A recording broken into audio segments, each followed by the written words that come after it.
Well, hello there and welcome to today's video. So today we are revisiting Upcrate 32, but with a slightly different theme as last time, because in last time's video we did the unboxing and the Upcrate battle. In the video we got the Edding acrylic markers along with the acrylic paper, and there was a Viking pencil. What I didn't realise at the time, and had pointed out to me, that there was actually a second challenge in the book. So we have the Edding Memories in Seconds challenge. So in case you missed it, in the bottle post, this is on pages 64 through to 67, and the challenge is to make an A6 Polaroid mock-up, which I now realise I have done in A5. But never mind, I probably wouldn't have won anyway because my piece, you will see at the end, isn't great. But anyway, so it was supposed to be A6 and I've done an A5. But anyway, so we had to make like a holiday memory, basically, in the form, like a format of like a Polaroid photograph. I can't even get my words out to say it. Quite frankly, I'm glad I didn't attempt it in A6 because some of those markers are really chunky, and I would have got really stressed. So anyway, going on to the artwork, as you can probably tell by now, I chose to do the Las Vegas sign. Now, I tried to draw this a couple of times actually on camera, and despite having drawn it many times, I couldn't get the proportions right today. So I then went away and I traced a drawing that I made of it a couple of years ago. So yeah, and then I drew that. Well, I transferred the drawing to the wrong side of the paper, so that was a good start. Rubbed that out, and then transferred it to the right side. But it was quite pale, so as you can probably see, I'm not sure how this voiceover tallies up with the video, but I then had to go back over the lines. So once I've done this, I started filling everything in, and obviously with the box I didn't have the correct colours, so I got a little bit creative and I substituted like the blues for greens. So it was like a fun little challenge. There are mistakes, a spelling error because I wasn't paying attention to what I was doing, but luckily the white pen corrected that. But yeah, and I even watered down one of the pens to do a wash in the background, so it was quite a fun little thing. Like I said before, it's not the best artwork in the world, but I'm looking over it right now as I record this voiceover, and I think it's quite cute actually. It makes me smile, and yeah, talk about kind of little tear to the eye because Las Vegas means an awful lot to me. So I'm going to tell you a little bit about that. So I suffer with social anxiety. It's actually got worse since COVID, but it was really bad at one point, and my friend wanted to get me away, so we decided to go to Los Angeles. But one of the other things we decided to do was to go to a ranch. So we wanted to go to a dude ranch, just to experience that sort of like Western life a little bit that you see in movies. So we chose to go to this ranch that is actually 40 miles south of Las Vegas. Now, unfortunately, my friend couldn't make it due to some personal issues. So I thought, sod it, I'm gonna do it. Now, everyone didn't think I was gonna do it because of the problems I was having, but I did. So I continued booking the trip, booked hotels, ranch.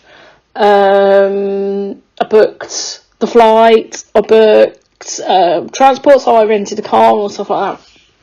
And in May, I think it was May 5th, so we're pretty much not far off the 11th anniversary of this trip. In fact, 11 years ago today, I was in LA. So I got on the plane, and I went, and I landed, and I was terrified. There was a meltdown where I had to call home. Well, I didn't call home, I called one of my friends. It was, I believe, about 2 o'clock in the morning. At their time, or our time, because we're in the UK now, I'm in the UK, and yeah, it was a bit, I needed a bit of a pep talk. But that first day I went up, I think I went up to the Walk of Fame, and I went to the Couple of Nuns Swords, and then I came back to my hotel, My time in LA, I lived off Burger King because it was next to it. But yeah, it was an eye-opener. Hollywood, I think a lot of people assume to be this really glamorous place, and that really, for most part of it, isn't like that at all. You know, the whole area isn't all about the film industry. So it was a real eye-opener. But on the second day, I travelled to Las Vegas to go to this ranch. I didn't actually visit the Strip at that point. That was the year after. I stayed on this ranch. I did go to a shopping centre in Las Vegas. I ate cowboy food. Chilled out. It was amazing. I will maybe flash up a couple of photographs from that ranch because it was just so nice. And I went back to LA. And then when I was in LA in Hollywood again, I went to Universal Studios, and what else did I do? I went to Marilyn Monroe's grave, which was a real, I don't really know how to describe it, a real surreal experience. I sat with her for about half an hour, 45 minutes. There were tears. It was really, really moving, quite a pivotal time. It was just really peaceful, and it was really nice. I'm a big fan of Marilyn, which is why I did it. And bearing in mind, I was alone with social anxiety in a country I'd never been in. I'd never been to America before. So that was an interesting experience. But I loved it so much the year after I went back, and I didn't go to LA. I wanted to do the ranch again, and actually the first time I went, I didn't do any activities. I just kind of used it as a base. Whereas this time I did horse riding, I did cattle penning, I learned how to shoot. I'm really good at it, by the way, so bear that in mind. So I spent 3 days, I think it was, on the ranch, all nice and peace and quiet. But I didn't really see the point because it's to fly to Las Vegas from basically London. It's about a 10-hour flight, so I didn't really see the point of doing a 10-hour flight for 3 days. So I reluctantly booked into a Las Vegas hotel. Now, it didn't interest me. I wasn't bothered by Vegas at all. It was just, I didn't think it was for me. My God, I was wrong. And I remember I did shooting in the morning. I left the ranch at about 10 a.m, I believe. Oh no, I think it might have been, it was between 10 and 12, I think. And I remember driving back, and I had to drop my car off at, like, there's a place near McCarran Airport where the cars, there's like car rental place. And so I dropped my car off, and I got a bus to the airport from there, and then I had to get an airport transfer to the Strip. Now, I booked New York, which is just, if you don't know what it looks like, Google it. It's so impressive. And so I booked into there. It wasn't my first choice, but no regrets. I absolutely adore that hotel. But I remember driving down in the airport transfer, Tropicana Avenue, and if you don't know, that ends up on the intersection between the Las Vegas Strip, which is, I believe, Las Vegas Boulevard, and so it's like an intersection between that and it's not Hollywood Boulevard, Tropicana Avenue Boulevard. Anyway, you can find a map. And I was coming along the road from the airport, and MGM Grand was on my right, and I was looking up and up and up, and I literally had never seen buildings like this in my entire life. I thought London buildings were big. My God, I was wrong. Like, these buildings seriously are huge. If you've never been to Las Vegas, you cannot comprehend the size of these hotels.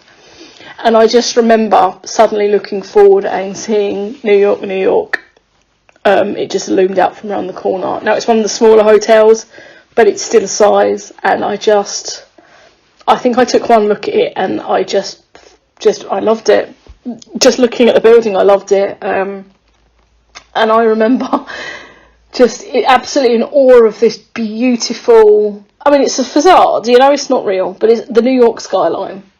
And I remember getting off the transport, The bags were taken away by the baggage. I'm not sure, the bellhops or baggage. I can't remember something, but they take the bags away for you if you want, and they will deliver them when you're ready to your hotel room.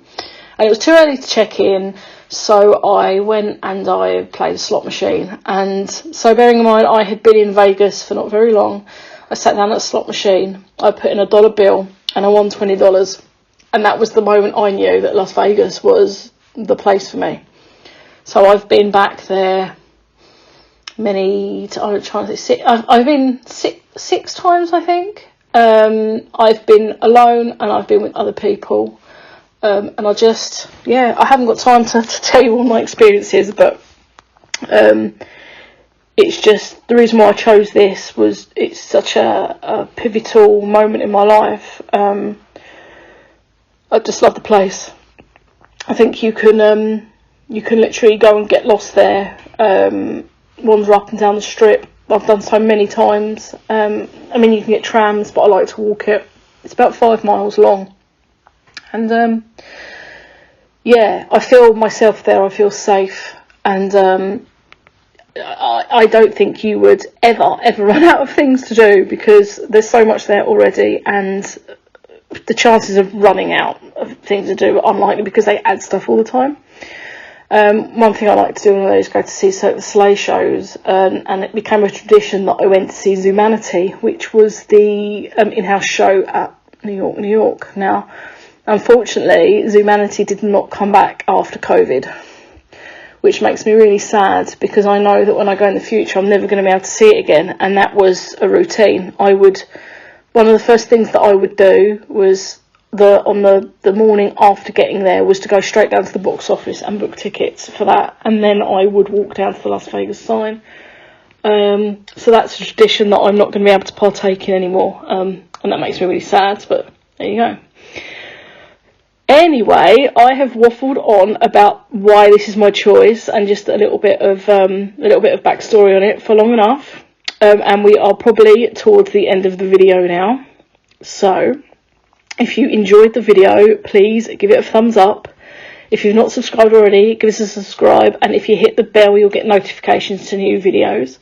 If you want to find me on social media, I will leave all the links to my Instagram, TikTok, Facebook and Twitter. Have I said that? Instagram, Twitter, TikTok and Facebook. They'll all be below, so you can check them out.